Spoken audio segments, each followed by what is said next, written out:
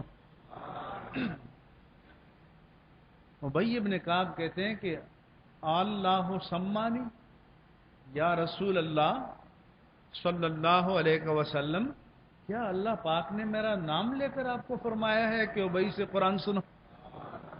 آقا فرماتے ہیں کہ اللہ سما کا، ابئی آج اللہ نے تیرا نام لے کر مجھے فرمایا ہے کہ جائیے حبیب ابئی سے قرآن سنیے۔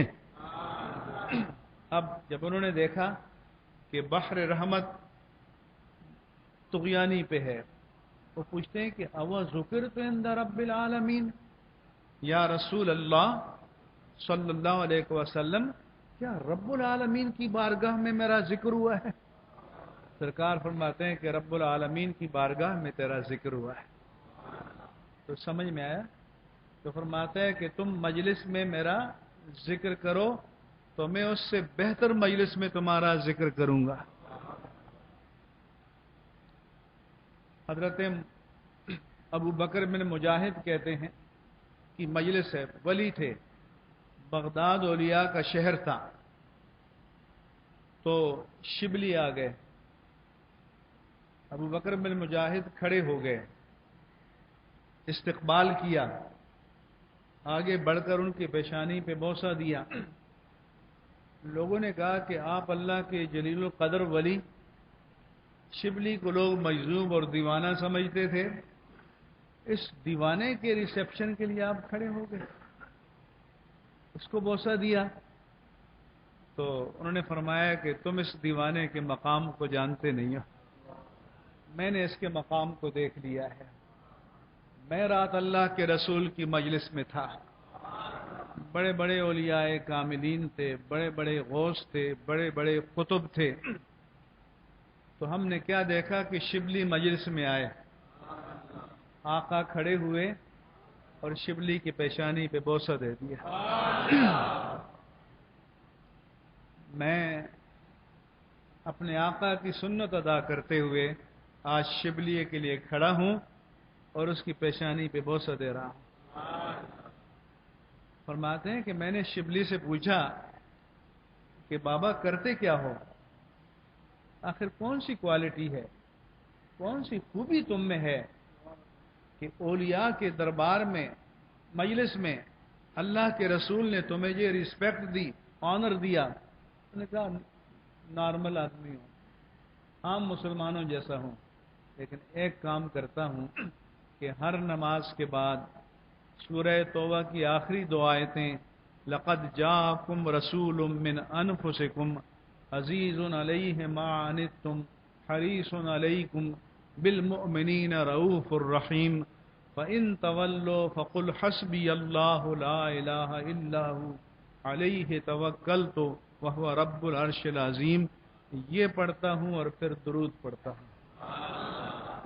تو آپ نے اندازہ لگایا کہ جو اللہ کے حبیب کا ہر نماز کے بعد ذکر کر دے تو اللہ کے حبیب اس کو کتنی شان دیتے ہیں، کتنا اکرام عطا کرتے ہیں۔ تو اللہ کا یہ وعدہ بندے کے ساتھ، وہ فرماتا ہے کہ اگر میرا بندہ ایک بالش میری طرف آگے بڑھتا ہے تو میں ایک ہاتھ اس کی طرف آگے بڑھتا ہوں،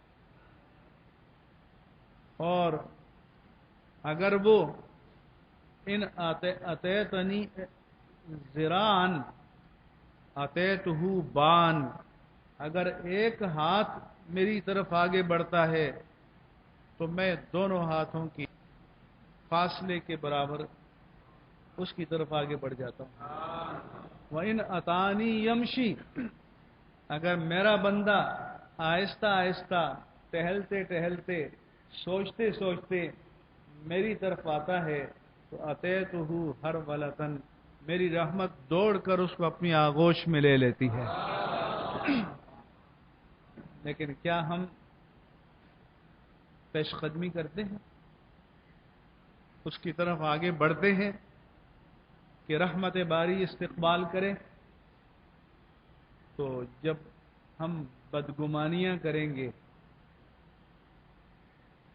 جس کو اللہ کے رسول سب سے بڑا جھوٹ قرار دیں اور جسے قرآن گناہ قرار دے، تو رحمت سے باری تعالیٰ آگے بڑھے گی۔ صرف میں آتا ہے کہ ولا تجسسوا، تجسس نہ کرو۔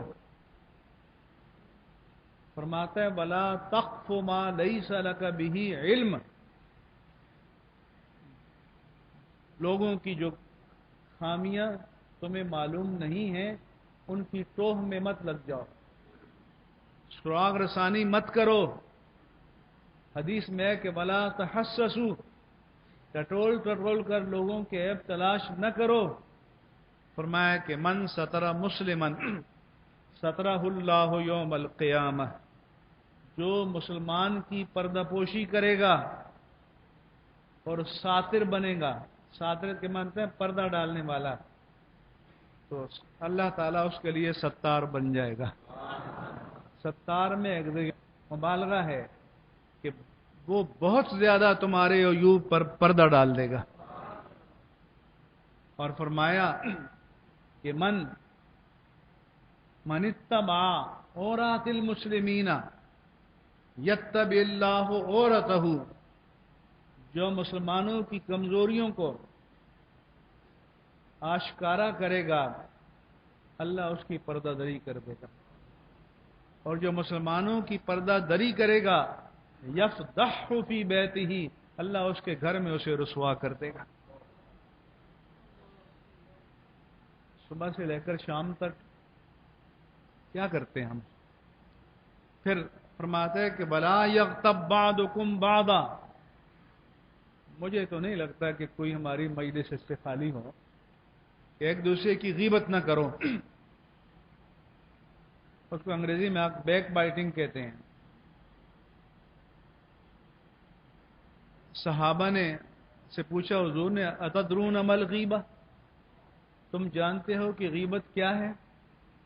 فرمایا کہ ذکر کا اخا کا بما یکرہ، اپنے بھائی کی ایبسنس میں، عدم موجودگی میں اس انداز سے ذکر کرنا کہ اگر سامنے کرتے تو اسے برا لگتا۔ عرض کی ان کان فیہ معقول، اگر وہ ڈیفیکٹ، وہ عیب اس میں موجود ہے، فرمایا کہ یہی تو غیبت ہے، اور اگر موجود نہیں ہے تو فقط بہتا، تم نے بہتان باندھا جو اس سے بھی بڑا جرم ہے۔ پھر اس کی گناونے پن کو فرمایا کہ کیا تم میں سے کوئی پسند کرے گا کہ مردہ بھائی کا گوشت کھائے؟ ایک شخص نے غیبت کی، تھوڑا حضور آگے چلے، ایک مردار گدھا تھا، فرمایا کھاؤ اس کی بوٹیاں۔ عرض کیا گدھے کو تو ویسے ہی حرام ہے، کون کھائے گا؟ تو فرمایا ابھی جو تم غیبت کر رہے تھے وہ تو اس سے بھی گھناؤنا کام ہے۔ اور ام المومنین عائشہ صدیقہ رضی اللہ تعالیٰ عنہ کا کیا مقام؟ حضرت صفیہ ام المومنین، قد چھوٹا تھا، ایسی انہوں نے کہتے کہ ناٹا ہے، بونا ہے، پس قد ہے، تو انہوں نے کہا ان کا قد چھوٹا ہے۔ حضور تھوڑی دیر کے بعد فرمایا کہ تم نے ایسا لفظ کہا کہ سمندر میں ڈالا جائے تو پورا سمندر کڑوا ہو جائے۔ ان کو بچانے کے لیے تو آقا موجود تھے، ہمیں آپ کو کون بچائے گا؟ کیا ہماری مجلسیں کوئی دن ایسا گزر جاتا ہوگا جو اس غیبت سے خالی ہو؟ اور یہ یاد رکھنا کہ جو غیبت کر رہا ہے وہ تو مجھ ہے، لیکن آپ بیٹھے ہیں تو آپ کہہ دیں کہ بھائی رک جاؤ، نہ رکے تو اٹھ کر چلے جاؤ۔ اگر آپ نہیں جاتے تو اس کو انکریج کرتے ہیں، اس کو پروموٹ کر رہے ہیں، آپ اس میں شامل ہیں، تو مت کرو، فرمایا۔ اس سے منع کیا گیا۔ اس کی مستثنیات ہیں، ایکسیپشنز ہیں کہ کہاں کہاں کر سکتے ہیں، اس کی تفصیلات کو بیان کرنے کا وقت نہیں ہے، لیکن عام معاملات میں حضور نے فرمایا۔ پھر ہم دوسروں کے عیب ڈھونڈتے ہیں، تان کرتے ہیں۔ قرآن کی ایک پوری سورت اللہ پاک نے اس کے لیے نازل فرمائی کہ ویل لکل ہمزۃ لمزہ، افسوس ہے، خرابی ہے، بربادی ہے، تباہی ہے، جہنم کی وادی ویل ہے اس کے لیے جو دوسروں کے عیب ڈھونڈتا ہے، ان پر تان کرتا ہے۔ یہ کون ہے؟ فرمایا کہ الذی جمع مالا وعددہ، یہ مال جمع کرتا رہتا ہے، گن گن کر رکھتا ہے۔ یحسب ان مالہ اخلدہ، وہ سمجھتا ہے کہ یہ مال اس کا دائمی رہے گا۔ فرمایا کلا، نیور، ہرگز نہیں۔ لیمن فی الحطمہ، اسے حطمہ میں ڈالا جائے گا، چڑکنے والی آگ میں۔ کبھی آپ نے خشک لکڑی کو آگ میں جلتے ہوئے دیکھا ہے؟ چٹکنے کی آواز آتی ہی نہیں آتی۔ فرمایا کہ وما ادراک ما الحطمہ، اے انسان تو کیا جانا ہے کہ حطمہ کیا ہے؟ نار اللہ الموقدہ، اللہ کی بھڑکائی ہوئی آگ ہے۔ تطلع علی الافئدہ، اس کی شعلے تمہارے سینوں تک اٹھ رہے ہوں گے۔ فی امد ممددہ، تمہیں ستونوں میں باندھ کر، روک کر ان شعلوں کی نظر کیا جائے گا۔ ہم یہ بھی کرتے ہیں۔ کیوں کرتے ہیں؟ کہ وہ جو شاعر نے کہا، نہ تھی حال کی جب اپنی خبر، رہے دیکھتے اوروں کے عیب و ہنر، پڑی حال پر جب اپنے نظر، تو نظروں میں کوئی برا نہ رہا۔ تو کیا ایسا ممکن نہیں ہے کہ ہم اپنے اندر جھانکیں، اپنے اندر دیکھیں، اپنی کتاب زندگی کو اپنے دماغ کی اسکرین پر چلائیں؟ کیا یہ نہیں کر سکتے ہم؟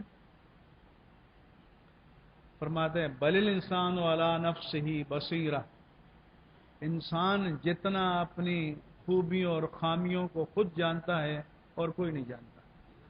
ولو القا معاذیرہ، وہ چاہے کتنے عذر بنائے، جسٹیفیکیشن پیش کرے، جواز پیش کرے، لیکن اندر سے تو جانتا ہے کہ میں کیا ہوں۔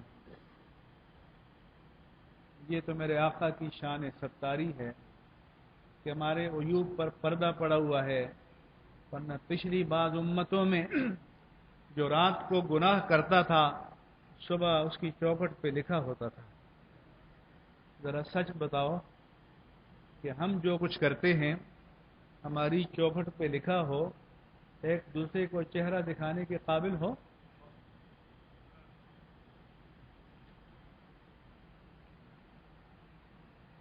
تو پھر فرمایا کہ ایسا کیوں کرتے ہیں؟ اپنے باطن میں جھانکو، اپنے آپ کو دیکھو، اپنی اصلاح کرو پہلے۔ جو وہ بندہ اپنی اصلاح نہیں کر سکے گا، دوسرے کی اصلاح کیا کرے گا؟ لیکن پہلے اپنی اصلاح کرو۔ ہم یہ بھی نہیں کرتے۔ پھر حسد کرتے ہیں ہم۔ اس کے لیے سورہ فلق میں فرمایا وَمِن شَرِّ حَاسِدٍ اِذَا حَسَد، کہ اے اللہ تو حسد کرنے والے کے شر سے بچا جب وہ حسد کرے۔ حسد کیا ہے؟ حسد یہ ہے کہ شاہ صاحب کو اللہ تعالیٰ نے جمال دیا ہے، جوہر خطابت دی ہے یا حسن دیا ہے، اب میں کہوں ان سے چھن جائے اور مجھے مل جائے۔ اس کو آپ جیلسی کہتے ہیں، اس کو آپ جلنا کہتے ہیں۔ تو اللہ فرماتے کہ وَلَا تَتَمَنُّوا بِمَا فَضَّلَ اللَّهُ بَعْضَكُمْ عَلَىٰ بَعْضٍ، کہ تم میں سے بعض کو بعض پر جو فضیلت دی ہے اس کے چھننے کی تمنا مت کرو. اس کے چھننے کی تمنا کون کرے گا؟ جس کا یہ ایمان ہو کہ اللہ کے پاس اتنا ہی تھا جتنا شاہ صاحب کو دے دیا اور ہمارے لیے کچھ نہیں بچا. اور جس کا یہ ایمان ہو کہ یہ ساری زمین و آسمان کے خزانے کسی ایک کو دے دے تو دوسرے کے لیے اس کے خزانوں میں پھر کمی نہیں ہے، اس سے زیادہ دے سکتا ہے. فرمایا کہ حسد کرنے کی بجائے جو نعمت دینے والا ہے اس سے کیوں نہیں مانگتے؟ اس کے خزانوں میں کمی ہے. فرمایا کہ حسد کیوں کرتے ہو؟ اہم یقسمون رحمت ربک، کیا اپنے رب کی رحمت کو تقسیم کرنے کا ٹھیکہ ان کے پاس ہے؟ کس کو کیا ملے اور کس کو کیا نہ ملے، کس کو کیا دے اور کس کو کیا نہ دے. اللہ فرماتے ہیں کہ نحن قسمنا بینہم معیشتہم، ہم نے معیشت کے معاملات کو اور تمام کمالات کے معاملات کا اس کی تقسیم اپنے ہاتھ میں رکھی. اس لیے کڑتے رہو، جلتے رہو، سڑتے رہو، مرتے رہو، اس سے کچھ نہیں ہوگا. اس سے ہوگا کیا؟ ہوگا کہ الحسد یاکل الاعمال الصالحۃ کما تاکل النار الحطب، حسد نیکیوں کو اس طرح کھا جاتا ہے جیسے آگ لکڑی کو جلا ڈالتی ہے. تو اب پتہ چلا حسد سے کچھ ملا؟ ہمارے کسی خزانے میں اضافہ ہوا لیکن سب لٹا دیا، ساری نیکیاں برباد کر دیں. لیکن ہم کرتے ہیں. تو میرے عزیزوں، صبح سے لے کر شام تک بھوک پر کنٹرول تو آسان ہے، پیاس پر کنٹرول تو آسان ہے، جنسی خواہشات پر کنٹرول بھی آسان ہے، ان باتوں پر بھی کنٹرول آسان ہے؟ سچ بتاؤ، ہے؟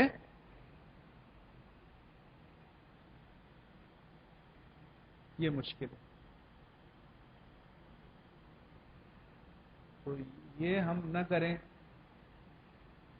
اور بڑے اجر کی تمنا اپنے دلوں میں بسائے بیٹھے رہیں. کیسے ہوگا جب اس کا ہم اہتمام بھی نہ کریں، جب اس کی تیاری بھی ہم نہ کریں؟ جب ہم بیان کرتے ہیں کہ ابھی شاہ صاحب بیان کریں گے کہ لیلۃ القدر خیر من الف شہر، کہ شب قدر 1000 مہینوں سے بہتر ہے، یہ رات 30,000 راتوں سے بہتر ہے، یہ رات 83 سال اور 4 مہینوں کی مسلسل عبادت سے بہتر ہے. تو لوگ سمجھتے ہیں کہ یہ تو اسٹاک ہو گیا، بہت ذرا نیکیوں کا انبار لگ گیا ہے. تو صبح سے شام تک جو نیکیوں کو ماچس لگاتے رہتے ہیں اس کو پتہ ہے؟ جو نیکیوں کو ہم برباد کرتے رہتے ہیں اس کا ہمیں اندازہ ہے؟ اس لیے حضور نے فرمایا صحابہ سے، اتدرون ما المفلس، تم جانتے ہو کہ سب سے بڑا مفلس کون ہے؟ صحابہ نے عرض کیا یا رسول اللہ، من لا درہم لہ ولا متاع، جس کے پاس روپیہ پیسہ نہ ہو، بنگلے، جائیداد، مکان، ساز و سامان نہ ہو. آقا نے فرمایا کہ نہیں، بڑا مفلس وہ ہے کہ یاتی یوم القیامہ، قیامت کے دن اللہ کی عدالت میں آئے گا، قد قذف ھذا، کسی پر جھوٹی تہمت لگائی ہوگی، سفک دم ھذا، کسی کا ناحق خون بہایا ہوگا، وشتم ھذا، کسی کو ناحق گالی دی ہوگی، وَأَكَلَ مَالَ ھذا، کسی کا ظلمن مال کھایا ہوگا. تو اب وہ سارے بیٹھے ہوں گے اپنے ڈیمانڈ لے کر. اب اس کے نامہ اعمال میں جو نیکیاں ہیں یہ ان جرائم کے بدلے میں ان کو ٹرانسفر ہوتی جائیں گی، اور جب ٹرانسفر کرنے کے لیے کوئی نیکی نہیں رہے گی تو ان کے گناہ تمہیں ٹرانسفر ہوں گے. یہ سب سے بڑا مفلس ہے. پھر دل پر ہاتھ رکھ کر سوچو کہ ہم اسی طرف جا رہے ہیں یا نہیں جا رہے ہیں؟ ہم اس آخرت کے افلاس کا اہتمام کر رہے ہیں یا آخرت کے غنا کا اہتمام کر رہے ہیں؟ ہم کر رہے ہیں. ہماری ترجیحات بھی اپنی ہیں، دین کی ترجیحات نہیں ہیں. میں جب بیان کرتا ہوں تو کچھ لوگ کہتے ہیں یہ نعت خوانی کا مخالف ہے. جو نعت خوانی کا مخالف ہے وہ تو ایمان سے محروم ہو جائے گا. نعت خوانی ہمارا عقیدہ ہے، نعت خوانی ہماری عقیدت ہے، نعت خوانی ہمارے لیے ایمان ہے، جوہر ایمان ہے، عین ایمان ہے. مگر میں آپ سے پوچھتا ہوں کہ جب پلاٹ خریدنے جاتے ہو، بنگلہ خریدنے جاتے ہو، بزنس کرنے جاتے ہو، تو 100 بندوں سے مشورہ کرتے ہو نہیں کرتے؟ سچ بتاؤ. یا پہلی اسٹیٹ ایجنسی کی دکان پہ جو فائل پکڑائی تو آپ نے کہا ڈن؟ کرتے ہو؟ 101 بار سوچتے ہو؟ تو دنیا کا کاروبار کرتے ہو تو 101 بار سوچتے ہو. ادھر کے بنگلے کا کاروبار کرتے ہو تو 101 بار سوچتے ہو، اور جنت کے بنگلے کا کاروبار کرتے ہو تو ایک بار بھی نہیں سوچتے. کیا تمہارے نزدیک اس کی کوئی قدر نہیں ہے؟ تو کوئی خوشگلو ہے اس پر تو تم دولت نچھاور کر دو گے، لیکن جو شیخ الحدیث پورا مہینہ حدیث مصطفیٰ کو مسند پر بیٹھ کر پڑھا رہا ہو، جو آپ کا امام آپ کی نمازوں کا امین ہو، آپ کی خدمت کر رہا ہو، اس کو اتنا دیتے ہو؟ جواب دو. دیتے ہو؟ جتنے خوشگلو نعت خوانوں کے بنگلے اور پراپرٹی ہیں اتنے شیوخ الحدیث کی بھی ہیں. تو پھر قرآن کی تو کوئی قدر نہیں آپ کے دل میں، حدیث کی تو کوئی قدر نہیں آپ کے دل میں. پھر ہوتی تو جس کے سینے میں قرآن کی امانت ہے اس پر نچھاور کرتے، جس کے سینے میں حدیث کی امانت ہے اس کی قدر کرتے. ہم کرتے ہیں؟ تو پھر دنیا میں ہم دماغ کو استعمال کریں اور دین میں طلاق دے دیں دماغ کو. یہ نہ سوچیں کہ پلٹ کر دین کو کیا ملے گا. دنیا میں پیسہ ڈالو تو سوچتے ہو کہ ریٹرن کیا ملے گا، تو دین میں پیسہ ڈالو تو پھر کچھ نہ سوچو کہ دین کو ریٹرن کیا ملے گا. ہم زوال کی طرف کیوں جا رہے ہیں؟ ہم تنزل میں کیوں ہیں؟ میں کہتا ہوں کسی کو ملامت نہ کرو، لوموا انفسکم، اپنے آپ کو ملامت کرو کہ ہم نے جو طور طریقے اختیار کر رکھے ہیں وہ اسی راستے پر جا رہے ہیں. دین کی ترجیحات ہم نہ جانیں، حضور نے ترجیحات بتائی ہیں. اعلی حضرت سے پوچھا گیا مانتے ہو اعلی حضرت کو؟ مانو گے؟ وعدہ کرتے ہو؟ ان سے سوال کیا گیا کہ ایک خاتون ہر سال 1.5 من چاول کی دیگیں پکا کے 11ویں مناتی ہے. ایک سوال ان کے آستانے سے آیا اور ایک سوال کہیں اور سے آیا. 2 سوال ہیں فتاوی رضویہ میں. کچھ طلباء ضرورت مند ہیں، اگر یہ ان کو دے دیا جائے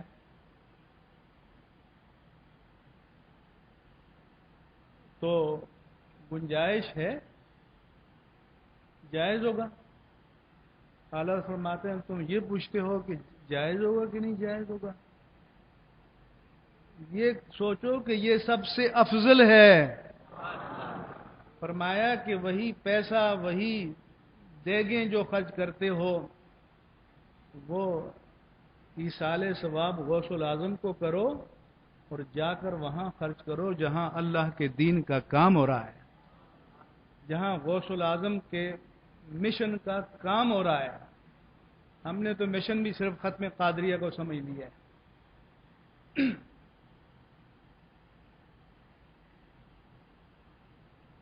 ہم بیان کرتے ہیں کہ غوث العظم پر جب بیان کرتے ہیں کہ پیدائشی ولی تھے، باپ بھی ولی تھے، والدہ بھی ولی تھیں، رمضان کا پتہ ان کی والدہ کو ان کے عمل سے پتہ چلا، لیکن یہ کبھی ہم نے بیان کیا کہ جب وہ عبد القادر الجیلانی رضی اللہ تعالیٰ عنہ بلوغت کے قریب پہنچے، ماں بیوہ ان کی خدمت کے قابل ہوئے، ان کے کام آنے کے قابل ہوئے، تو باپ کے ورثے سے جو چند دینار تھے وہ ماں نے ان کی قمیص میں سی دیے اور گیلان سے بغداد بھیج دیا کہ جاؤ علم حاصل کرو. کس لیے گئے تھے گیلان سے بغداد؟ کس لیے بھیجا تھا؟ علم کے لیے. تو غوثیت کا سفر علم سے شروع ہوتا ہے. ہم صرف کرامتوں پر نعرے لگاتے ہیں، اور اس وقت ماں نے جدا کیا کہ جب جنگلوں میں، بیابانوں میں، صحراؤں میں پیدل خچروں پر سفر ہوتے تھے، کوئی گارنٹی نہیں تھی کہ پلٹ کے آئے گا یا نہیں آئے گا، لیکن دین کا علم حاصل کرنے کے لیے. کیا ہمارے ہاں اس کی ترجیح ہے؟ عالم دین کی ترجیح ہے؟ طالب دین کی ترجیح ہے؟ تو پھر ہم نے دین کو سمجھا، ہم نے دین کی روح کو پایا، تو پھر سوچو. اعلیٰ فرماتے ہیں کہ یہ دیگیں ادھر کنورٹ کر دو. اگر آپ کو اپنے باپ اور ثواب پہنچانے کے لیے مرنا ضروری نہیں ہے، زندوں کو بھی ثواب پہنچا سکتے ہو. باپ کا بھلا کرنا چاہتے ہو، ماں کا بھلا کرنا چاہتے ہو، دادا دادی کا کرنا چاہتے ہو، میاں بیوی ایک دوسرے کا کرنا چاہتے ہیں، اپنا کرنا چاہتے ہو، تو حضور نے فرمایا کہ صدقہ جاریہ میں انویسٹ کرو. جیسے آپ کاروبار میں انویسٹ کرتے ہیں کہ بڑھتا رہے. یہ بریانی تو 24 گھنٹے بعد سیوری لائن میں جائے گی. فرمایا کہ صدقہ جاریہ میں انویسٹ کرو. آج اس مسجد میں جنہوں نے انویسٹ کیا ہے، تو آج تک اور آج سے قیامت تک جب تک یہ مسجد آباد ہے ان کے لیے صدقہ جاریہ رہے گی. کیا آپ ایسا نہیں کر سکتے؟ اپنے لیے، اپنے ماں باپ کے ایصال ثواب کے لیے جاؤ کہ ایک عالم کا خرچ میرے ذمے ہے، ایک حافظ و قاری کا خرچ میرے ذمے ہے. 10 کا لے سکتے ہو تو 10 کا ذمہ، 20 کا لے سکتے ہو تو 20 کا ذمہ، لیکن اسے فقیر بنا کر نہیں، غنی بنا کر، اکرام کر کے. کیونکہ اللہ نے فرمایا کہ تؤخذ من اغنیائہم وترد الی فقرائہم، کہ مالداروں سے لیا جائے، فقراء کو لوٹایا جائے. یہ نہیں کہا کہ فقراء کو دیا جائے، فقراء کو بولو، فقراء کو لوٹائی کیا کی جاتی ہے؟ جو کسی کا حق ہوتا ہے. احسان کر کے مت دو، ان کا حق سمجھ کر ان کو دو. اور اگر کوئی صحیح حقدار مل گیا ہے تو اللہ کا شکر ادا کرو کہ تمہارا پیسہ ٹھکانے لگ گیا، ورنہ اس میدان میں بھی لٹ رہا ہے. اس لیے تو جعلی پیر، فراڈی پیر، عامل اس قوم کو تباہ کر دیا. اور اب یہ چینل آ گئے ہیں تو ہر جگہ کوئی نجومی بیٹھا ہے، کوئی خوابوں کی تعبیریں سنانے والا بیٹھا ہے، کوئی آپ کے ساری مشکلات کو حل کرنے والا. ان کا چہرہ بھی نہیں دیکھتے، ان کا کردار بھی نہیں دیکھتے. ایک صاحب نے مجھے بتایا کہ میں ڈرمٹالوجسٹ کے پاس بیٹھا تھا. اس نے کہا کہ ایک خاتون آئی تو جلدی بیماری تھی، انہوں نے کہا، کسی نے کہا کہ ملتانی مٹی مل دو ٹھیک ہو جائے گا۔ اس نے کہا میں نے 18 سال MBBS کیا، 10 سال پھر اسپیشلائزیشن کیا اس جلد کی بیماری کو سمجھنے کے لیے، اور اگلے نے 1 منٹ میں کہہ دیا ملتانی مٹی مل دو۔ اس نے کہا یہی وجہ ہے کہ مسجدوں میں جاؤ تو فجر کی نماز میں 50 نہیں ملیں گے، 100 نہیں ملیں گے، اور عامل کی دکان ابھی نہیں کھلے گی تو 200 لائن میں بیٹھے ہوں گے۔ رب سے ہم نے رشتہ توڑ دیا، رب سے رجوع کرنا چھوڑ دیا۔ تو اصل رجوع تو معبود سے کرنا چاہیے، اصل رجوع تو پیارے مصطفیٰ سے کرنا چاہیے اور رب مصطفیٰ سے کرنا چاہیے۔ لیکن ہم کن معاملات میں پڑ گئے؟ تو اگر روزے کو بچانا ہے اور اگر بھوک پر اور بیداری پر اکتفا نہیں کرنا اور حدیث کے مطابق حشر میں اللہ کی تجلیات کا دیدار کرنا ہے تو اتنی ریسٹرکشنز آپ کو اپنے اوپر لاگو کرنی پڑیں گی، تب روزہ بچے گا، ورنہ روزہ نہیں بچے گا۔ ہم اعتکاف بھی کرتے ہیں، لوگ پوچھتے ہیں جی موبائل استعمال کر سکتے ہیں؟ میں کہتا ہوں کہ کر سکتے ہیں، نہیں کر سکتے چھوڑو۔ آپ جو اعتکاف پر بیٹھے ہیں تو اللہ سے یہ وعدہ کر کے بیٹھے ہیں کہ ان 10 دنوں کے لیے میں مخلوق سے رشتہ توڑ رہا ہوں، تجھ سے رشتہ جوڑ رہا ہوں۔ اس کا نام اعتکاف ہے۔ اب اس میں بھی آپ کو رب کے ساتھ خلوت میں چین نہ آئے اور موبائل چاہیے۔ جب تک موبائل نہیں تھے ہم زندہ تھے یا نہیں تھے، یا مر جاتے تھے؟ لیکن اب اعتکاف میں بھی یہ رونقیں چاہیے۔ اس لیے جب چاند کا اعلان ہوتا ہے اور رشتہ دار آ کر ہار پہناتے ہیں اور سیدھا نائی کی دکان پہ نوجوان ہمارے، عشاء کی نماز بھی پھر کم یاد رہتی ہے۔ تو انقلاب آیا اعتکاف سے،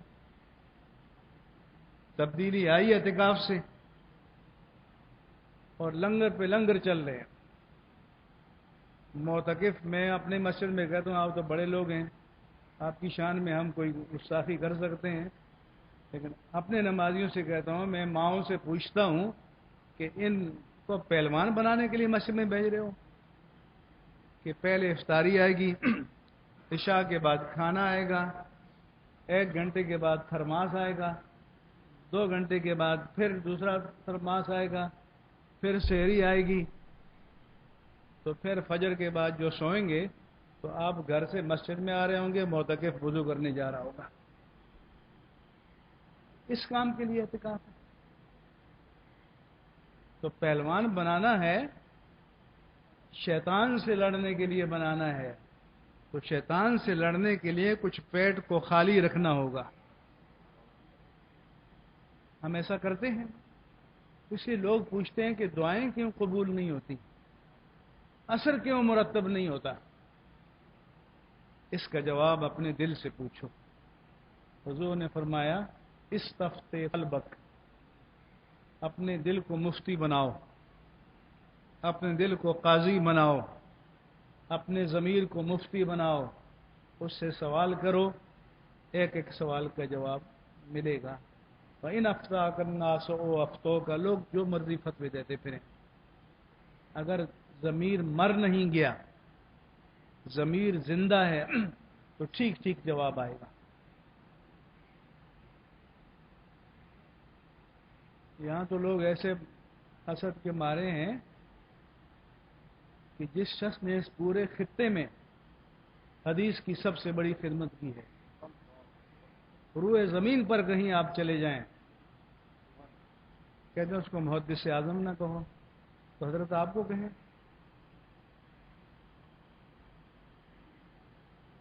تو جن کے اندر اتنا انصاف نہ ہو. وہ جس نے کتاب پڑھی ہوگی تو قدر کرے گا نا. میں جہاں جاتا ہوں تبیان القرآن شرح صحیح مسلم پڑھتا ہوں، سب کے لیے کافی ہے. اور ویسے لوگ یہ بھی کرتے ہیں کہ اپنا نقطہ بتا کر بیان کرتے ہیں کہ یہ میں نے کمال دکھایا ہے. شاہ صاحب کہتے ہیں میں بتاتا ہوں کہ یہ تفسیر ہے، یہ یہاں سے پڑھا ہے، یہ حدیث ہے یہاں سے پڑھا ہے. یہ کون کرے گا؟ جس کا سینہ بڑا ہوگا، جس کا علم بڑا ہوگا، جس کو پتا ہوگا کہ یہ بتانے سے میرے علم میں کمی واقع نہیں ہوگی، میری قدر میں کمی واقع نہیں ہوگی.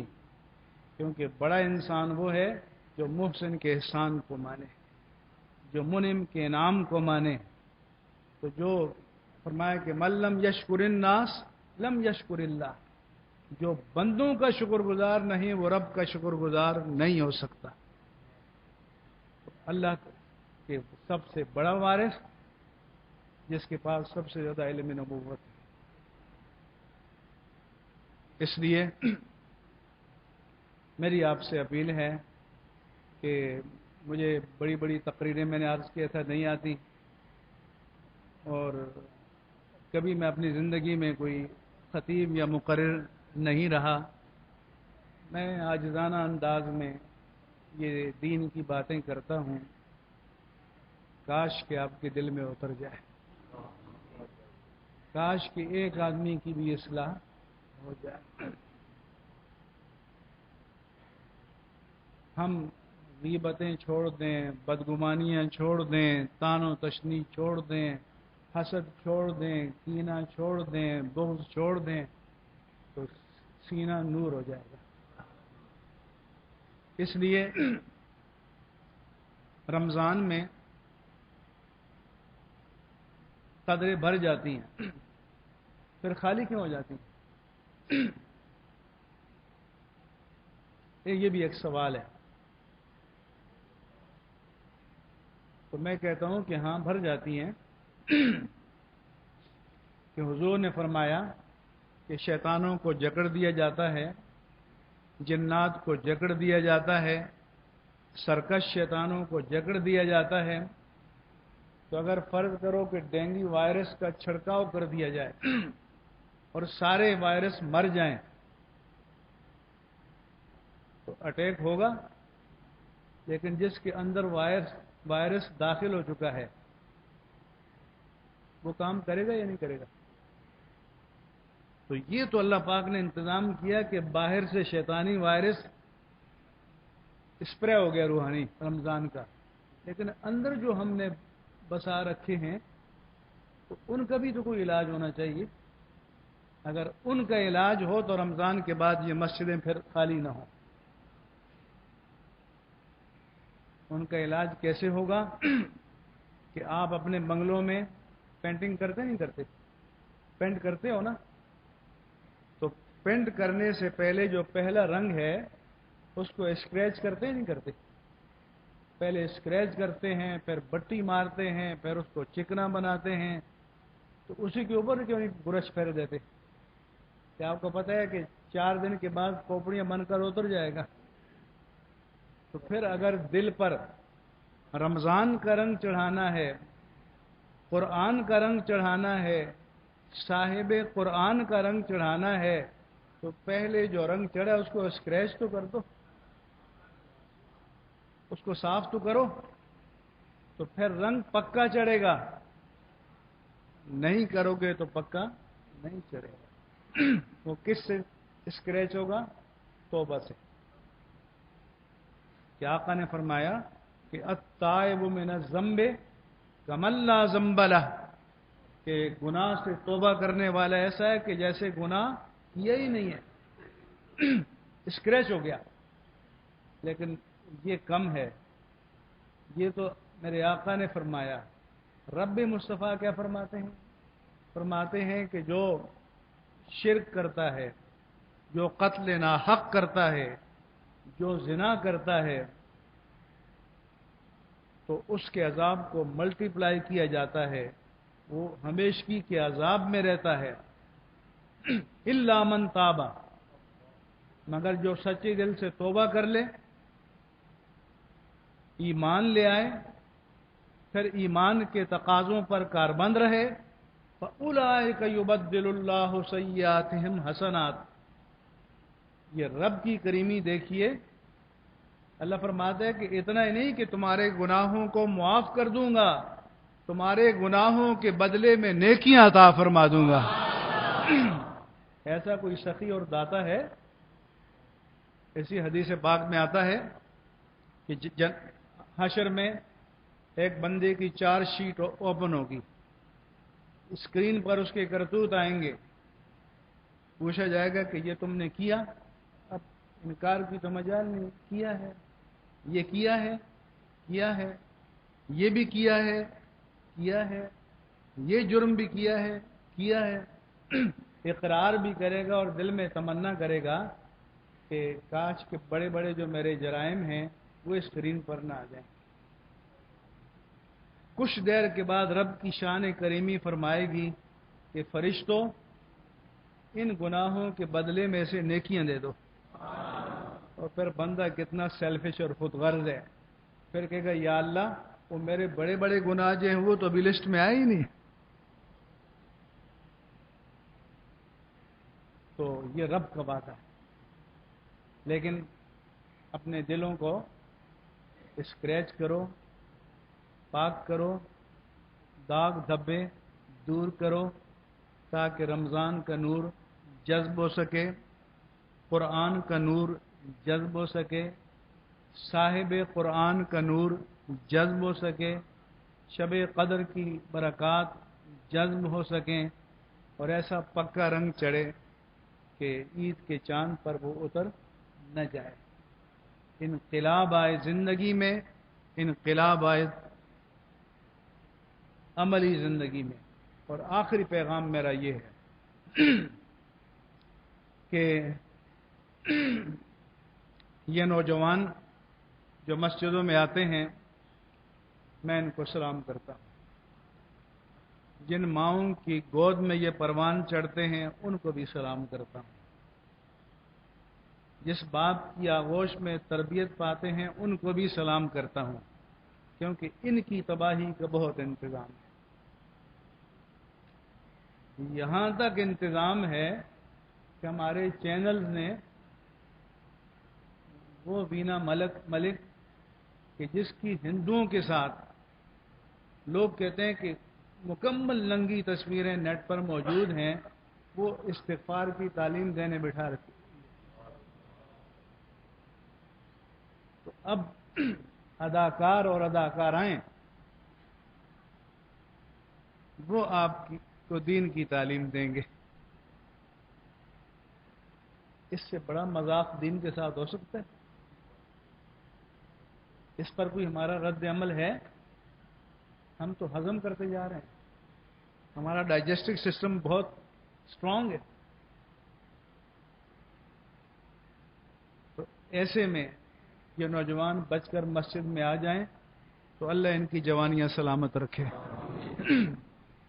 اللہ تعالیٰ ان کو علم و عمل کی دولت نصیب فرمائے، اللہ ان کو سعادت مند بنائے۔